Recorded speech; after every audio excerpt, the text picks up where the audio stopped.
A few years ago, I decided I needed a major life change. Everything seemed to be going downhill: my finances, my mental health, my life. I would go weeks without sleeping sometimes as the heavy traffic passed through the city streets down below. Every time I went outside, I saw more homeless people, more needles and crack pipes littering the ground, more muggings and assaults and overdoses and deaths. The city had become a wasteland, and I knew it was time to leave. I had no girlfriend, no wife, no kids. My parents had both died a few years prior, and I barely talked to my siblings anymore. I had nothing to tie me down to this place where I felt like I was dying inside a little more each day. That was when I sold nearly everything I owned, got in my car, and drove up to Alaska to try starting anew. I bought a small cabin and a plot of land in the middle of its majestic mountains and dark, enchanting forests. In the winter, the northern lights would shine through like the eyes of God, sending out divine trails of light that danced through the sky in cosmic waves. And while the move did help give me some peace of mind, in the end, the source of all my problems had ultimately followed me thousands of miles into this endless wilderness. It would take me a long time to realize the cause of all this misery was myself. Because, as a wise man once said, wherever I go, there I am. I lived in that cabin for 3 months without any major issues other than the constant threat of bears, moose, and wolves.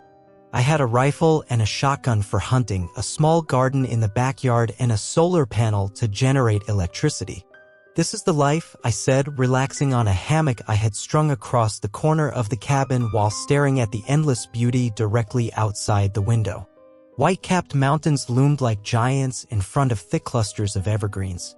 A virgin covering of fluffy snow made the entire world glisten and sparkle. There wasn't a house or road in sight. No work, no stress, no pollution, no cars honking all the time. I closed my eyes, breathing in the clean air. I ended up falling asleep for a couple hours, waking up just as the sun had started setting. Bright orange streaks mixed with the bloody smears of the fading light as it disappeared behind the mountains. I groggily arose, stumbling over to make a cup of instant coffee. As I sipped it, I wandered around the room, looking for something to pass the time. There were still quite a few random objects left behind by the last owner that I hadn't gotten rid of yet. I had moved in to find a stocked bookshelf filled with classics by Philip K. Dick, Isaac Asimov, and Robert Heinlein. Bored, I started rifling through the collection, looking for something good to pass the time. As I shuffled past A Maze of Death and Ubik, something caught my eye. A black, leather-bound book with no title or author name stood there, its cover faded with time and wear. Curious, I pulled it out and opened it. I saw the cursive scrawled across the pages in a neat, copperplate script and realized it was a diary left behind by the previous owner. The first entry was dated January 9th, 2015. This is what it said. "I don't know if I'm going crazy or not. I went into town to talk to my therapist yesterday, and she said I should try writing everything down. She talks to me like it's all in my head. But I know it's not. When I first moved into the cabin, it seemed like paradise. I never thought in a million years that something would be slinking around at night. I never thought it would be hiding under my bed, peeking in windows, and following me like a shadow. Right now, I'm snowed in with a cup of coffee in one hand and my pistol in the other. I can't sleep anymore. I keep hearing something shuffling around under the bed. Sometimes I think I even hear ragged breathing, as if a corpse with dirt in its lungs had come back to life. I've caught glimpses of that thing in the darkness. Whatever it is, its skin is loose, almost falling off the bone. It almost looks like a naked, emaciated man. Its eyes are rotted and dark, its back hunched, its spine twisted and jutting out like tumors. It moves in this slow, jerky way, but I can never seem to catch it. Its body seems broken and out of alignment. Its legs bend the wrong way sometimes. By the time I turn on the lights or try to take a video of it, it's always disappeared. But its fetid odor remains. It lingers in the cabin like a sweet-smelling, spreading infection. I don't know what it wants from me. I want to leave, but with the storm raging outside, I'm stuck here, unable to get all the way back to town. The snow surrounds the cabin in mounds 5 feet high. I feel like a prisoner caged with a rabid beast, not knowing when it will strike. My wife claims she hasn't seen or heard anything, but she keeps vanishing on me. Last night, she disappeared in the middle of a snowstorm. Where did she go? I asked her in the morning, but she said she was here the whole time. She didn't remember anything. There's no way she went into town. There wasn't time and the trails were impassable that far down. Something's going on here, but I don't know what it is. I'm truly scared for our lives. I slammed the diary shut, not wanting to read anymore. I didn't want to become infected by some kind of contagious cabin fever. If the last owner had gone insane in the mountains and started hallucinating naked corpses crawling around, I really didn't want to know. I shoved the diary back in the bookshelf, going for a maze of death instead. I tried to forget what I had read in the diary as I flew through the novella. All night, I tried to get the image of the naked, twisting man with rotted eyes out of my head, but I couldn't. I eventually fell asleep right before dawn. But as my eyes were closing, I thought I saw a silhouette in the window, a starved man with excited, black eyes that seemed to be rotting out of his skull. I thought I saw him put his inhumanly long fingers against the glass as he leaned forward. I blinked, sitting up and glancing out into the white, snow-covered wonderland. There was nothing there. Another hunter occasionally followed the deer trails near my cabin. A frozen lake stood a quarter-mile away, the surface white and covered in thick drifts of snow. I bundled up, deciding to go outside for a hike in the frigid dawn. I strapped on my snowshoes and grabbed my shotgun as I always did when I went outside. I never knew when a polar bear might be waiting around the next tree after all. I opened the door, seeing footprints pressed into the snow all around my house. At first, I thought it was that silhouette I had seen, the nightmarish thing from the diary. But the footprints didn't go over to my window. They followed the trail 20 feet away, veering off towards the frozen lake at the bottom of the hill. I glanced down in that direction, seeing a black figure plodding slowly forward. "Steve!" I cried, recognizing my only neighbor in a 4-mile radius. He had a cabin about a mile away on his own little plot of land. He jumped, clearly startled by the sudden noise. His black snow pants and heavy fur coat swished together as he spun, raising his rifle high. When he saw me, he immediately lowered it and put a gloved hand up in a friendly greeting. "Hey Josh! Surprised to see you up this early," he yelled over the muted wintry landscape. Sounds always seemed different after it snowed, as if all the noise in the world had become faded and dead. "Yeah, I've been having a little trouble sleeping," I said, slinging my shotgun around my shoulder. "What are you doing anyway?" "Just a little hunting, you know," he said, giving me a sly wink. "Animals are always most active around dusk and dawn, it seems. That's when I always have the best luck, anyway." He stepped close to me, staring me in the eyes. "You do look like shit. Those bags under your eyes are big enough to carry groceries in." "Yeah, trust me, I know." "Hey, this might sound a little weird, but did you know the previous owner of this cabin?" I asked. Steve's wrinkled old face fell into a scowl. His expression immediately became guarded and distant. Sure, we met," he exclaimed bluntly. He seemed to be searching my face for something, but I didn't know what. His reaction left me feeling off balance and nervous. "Is he still around?" I said. Steve's scowl deepened. "Buddy, I don't know what this is about, but he's dead. He's been dead. He died in that cabin, actually." He pointed a finger at my home accusingly. With those words, my heart seemed to drop into my stomach. Waves of dread flowed through my body like water. How did he die? Like a heart attack or something?" I asked. Steve's gaze turned downwards. He didn't meet my eyes. "Do you know that Alaska has the highest missing persons rate in the entire United States? It's not even close. In fact, for the population size, we have far more people who go missing and never get found than anywhere else.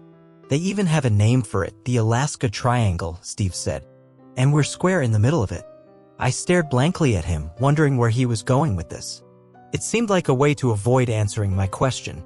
"No, I didn't know that," I responded. Steve nodded, raising his head again. He heaved a deep sigh. "Look, the thing with the last owner and his wife, it's somewhat disturbing. If you really want to know, I'll tell you, but it's certainly not going to help your peace of mind. And it definitely isn't going to help you get some sleep." "I want to know," I insisted instantly. The wind started to whip past us.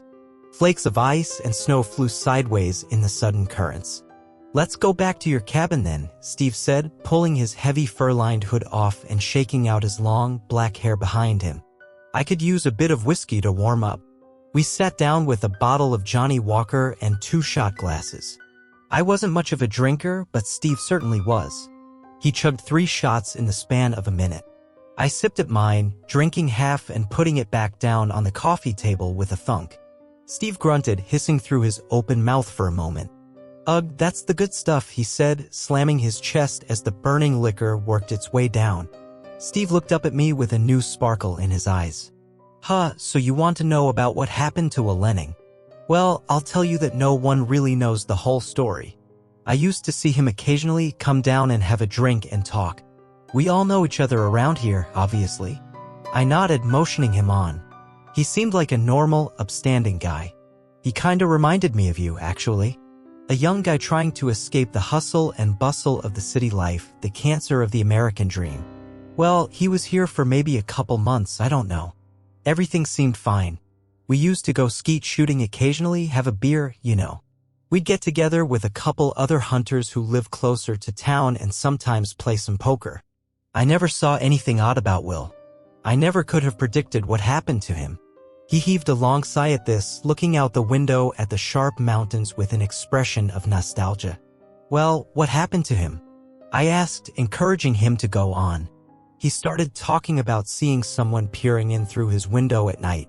He talked about hearing sounds from under his bed while he was laying there in the dark, sounds like diseased breathing and shuffling. He started keeping all the lights on in his cabin 24 hours a day. Steve leaned close to me. A glimmer of fear rippled across his pale, wrinkled face. He started to lose his mind. Started digging holes all over the place, looking for something. Even in the middle of snowstorms, I would occasionally see him outside, digging. It seemed like he never slept anymore. It was classic cabin fever if I ever saw it. It was only a few weeks later that I came over here, concerned. I hadn't heard from him in a few days, which was fairly unusual. I found the door hanging wide open. Propped up in a chair in the exact spot where you now sit, Will lay with a blast hole showing clear through his skull, a shotgun laying at his feet. And next to him, I found a blood-stained diary open to the middle page. The last entry was stained with blood spatter, but still visible. I remember leaning down and reading it. It was only a few sentences long. I glanced over at the bookshelf with the same diary, saying nothing. It said something like, "I see now what's going on. The twisted man is leading me to the truth. Today I will finally find it." And that was his suicide note? I asked, my heart hammering in my chest. He nodded. "Yeah. I went into town and got some rangers to come check it out. Eventually, they got cops and CSI there. They took all the stuff as evidence, including the diary," he said. "Good riddance, I say. Reading something like that is never beneficial. Sometimes delusions spread like a virus, you know what I mean." I did, but I said nothing. I glanced back at the diary, its black leather cover gleaming like a crouching snake. And I wondered, if the police took the diary as evidence, how did it get back here? "You said he had a wife living here with him, too?" I asked. "Yeah, she went missing around the same time," he said. "Pretty bizarre. The cops thought maybe she just moved away, but he shook his head grimly. As far as I know, she was never seen again. It was like she had evaporated into thin air." After Steve left, I walked stiffly over to the bookshelf, taking down the diary. I flipped open through the pages. In the middle, I found the last entry. Spatters of old, darkened blood were scattered over the page like raindrops. I found the suicide note and read the date. January 27th, 2015, it read. Lenning had not lived long after he started seeing the twisted man. I wondered if my fate would be the same. The sun had started to set outside as I sat with the diary at the small circular kitchen table, eating some stewed venison and rice as I read through the entries. At the end, Lenning said the twisted man had been trying to guide him somewhere, that, in fact, the twisted man had been trying to protect him from some great evil rather than being the source of it. I scoffed, feeling a flash of anger at his stupidity. His naivety obviously led to his death. But then a flash of insight struck me like lightning. What if I was committing the same kind of stupidity? Perhaps I should just grab my gun and valuables and leave. I could take off on the snowmobile and be in town within a couple hours. But in my heart, I knew I would not. Something about the mystery of all this beckoned me to stay. Like a siren leading sailors to destruction, my curiosity called out to me, and I knew I would not be leaving that night. I needed answers. And sadly, I would find them. I had fallen asleep with an empty bottle of beer in my hand. I sat in front of the TV, which only got satellite reception. There were, of course, no cable or phone lines threading their way through the forest. All of my power came from stored solar energy. Since I rarely watched TV and really only used it to cook or heat up water for bathing, the energy produced was sufficient even in winter. Tonight, though, I needed its sound, its mindless flashing of light and colors and canned laughter. It seemed to drive away the creeping, suffocating presence like a candle. I woke suddenly. The TV flashed with static. The repetitive hissing of the white noise spit from the speakers like thousands of snakes. I glanced up at the clock. 3:33 a.m. I looked around the dark cabin, confused for a long moment. I didn't understand what had woken me so abruptly. The satellite had never gone out before, either, even with the howling winds and freezing hail of the Alaskan winter. The TV started flickering as if the static were rising upwards. Black lines traced their way horizontally across the screen. The hissing deepened into a gurgle, and for a second I thought I heard faint words behind the white noise. I thought I heard breathing, slow and diseased like the death gasp of a drowning man. A black line rose across the TV and an image came into view. The cabin was suddenly plunged into silence, except for the shrieking, wintry wind outside. I leaned close to the screen, confused at what I was looking at. It looked like a live camera feed of a room. As I took in the details, I realized it was my cabin. I saw myself in the chair, leaning close to the screen. I raised my hand and the miniature version of me on the screen did likewise. Ice water seemed to drip down my spine as waves of dread coursed through my body. What the fuck is this? I whispered, looking back to where the camera should be. It was just a coarse wooden ceiling in that corner. I turned back to the screen and nearly screamed. The TV showed a pale, naked man crouching directly behind my chair now. With jerky movements, he rose, his broken spine twisting and shivering. A hissing voice rang out from the speakers. It spoke as if it had dirt and writhing maggots in its throat. He is a killer. The shadow of death, it gurgled. Many have fallen. Many lie buried across this forest. You will be next. He is watching you. Long, broken fingers with blackened nails reached out to touch my shoulders. I jumped out of the chair, stumbling back as I spun around in terror. My back smashed into the TV and it fell to the floor with a shattering of glass and an explosion of light. In those few moments before the darkness descended on me like a blanket, I thought I glimpsed a pale, sunken face with rotted, blackened eyes peeking out from behind the chair. I turned on every light in the cabin, but there was no sign of the twisted man now. I knew I had to get out of there, though. I thought about the warning that the voice had spoken. If the creature wanted to attack me, then why hadn't it just killed me while I was sleeping? None of it made sense. Who was watching me? The twisted man? And if he was, why warn me? Perhaps it was psychological warfare, I thought to myself. Perhaps the twisted man simply liked to play with his food before he ate it. Thoughts raced through my head at 1,000 miles an hour as I threw on snow pants and a couple heavy sweaters and coats. I covered up my entire body as much as I could to try to prevent frostbite. I had made up my mind to flee. There was no snowstorm tonight, though the entire landscape was blanketed in it, and I knew the wind chill would be like an ice blade whipping against my skin. It was extremely dangerous to travel in the middle of the night like this in temperatures that might reach -30 degrees. Steve had been right. After all, Alaska had the highest missing persons rate of any state, and many of them were never found, their bodies likely frozen solid in the deep snow dozens of miles from the nearest town.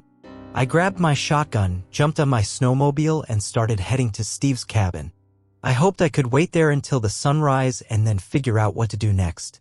But fate would take the decision out of my hands. I felt like there were eyes watching me as I drove along the narrow, winding deer trail. The boughs of the evergreens reached into the path like greedy hands, grabbing at my coat and legs. More than a couple times, I thought I saw a pale, naked figure standing in the snow, but it had always gone when I turned to look. I gave a sigh of relief when Steve's place appeared in the distance. I could see the lights twinkling through the small windows of his log cabin. I pulled up next to his door, looking down. I saw 2 pairs of footprints there, one much smaller than the other. I found it odd, but shrugged it off. The snowmobile cut out with a sucking gurgle. I knocked on the door hard a few times.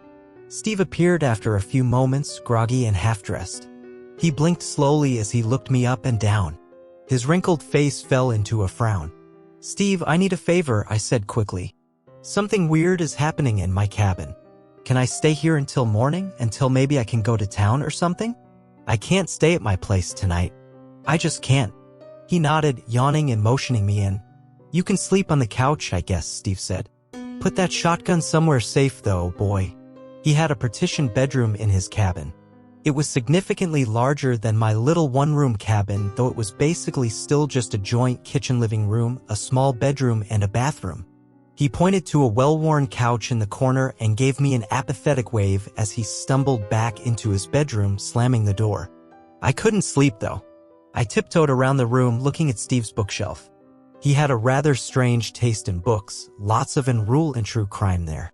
I saw dozens of books about Ted Bundy, John Wayne Gacy, Richard Chase, Herbert Mullen, Jeffrey Dahmer, and Richard Ramirez among the collection. At the end, a large black binder stood, unlabeled and worn-looking. It reminded me of the look of that leather-bound diary for a second, and my heart dropped. But logically, I knew this was just a coincidence. Yet still, I pulled out the binder, my curiosity piqued. What I found inside filled me with dread and horror. Countless news clippings covered the length of it. The first clipping was from nearly 20 years earlier, about a woman who went missing in the Alaskan forest while hiking. A later one confirmed that her body was never found and that her family was still hoping that she might turn up alive somewhere. A reward was offered for any information, it said. And every page after that was more of the same: missing woman, murdered prostitute, missing man, no leads. I kept flipping through until I found clippings about Willenning's suicide and the sudden disappearance of his wife. On the article about the suicide, Steve had used red marker to scrawl next to it. I heard the click of a gun being cocked from behind me. I froze as Steve's voice traveled across the room like a whisper. "How do you like my work, friend?" he asked, his tone jovial and mocking. I still held the binder of horrors tightly in my hands as I stared open-mouthed at this man I thought I knew. "It's you? What, you killed Willenning and his wife? And a lot of other women, apparently." Everything felt unreal, as if I were stuck in a dream. Steve's grin spread across his face, but his blue eyes stayed cold and dead. "Yes, well, she was cheating on him with me anyway. Just another whore, you know. They always get what's coming to them in the end," he hissed with hatred oozing from his voice. "It's too bad, really. I just killed another slut tonight. I was planning on saving you for later. The urge isn't too bad yet right now, after all. It comes in cycles, you see. It comes in waves." I saw a glimmer of pale, naked flesh writhing behind Steve. With jerky movements, the twisted man came up behind him. I said nothing, just watching with wide-eyed horror and amazement. "You need help, man," I whispered. Steve laughed. "Help? The only help they give people like me is a needle in the arm. You know that. That's why it's important to always cover your tracks." The twisted man ran a long, broken finger across Steve's neck. Steve gave a strangled cry and jumped. He spun around, screaming. I glanced over at my shotgun next to the couch. I jumped for it as Steve turned back to me, firing his pistol twice. The first bullet soared high above me, raining wood splinters down on my head, but the second ripped into my leg. A cold, burning pain ran like fire up my shin. I screamed in agony and battle fury as I gripped the shotgun, spinning and firing. Steve's head exploded as the slug ripped through his brain. His forehead collapsed like a smashed melon as bone splinters and blood sprayed the wall behind him. The twisted man stood there, hunched over, grinning up at me. I felt warm blood gushing from my leg as I stared back at him, breathing hard. I wondered if I was dying. You weren't after me at all, were you?" I asked. "You were after Steve." But the twisted man said nothing. After a long moment, he slinked back into the shadows of the bedroom and disappeared. As night crawled its way toward morning, I thought back to the words the twisted man had spoken through the TV, suddenly understanding everything. He is a killer. The shadow of death. Many have fallen.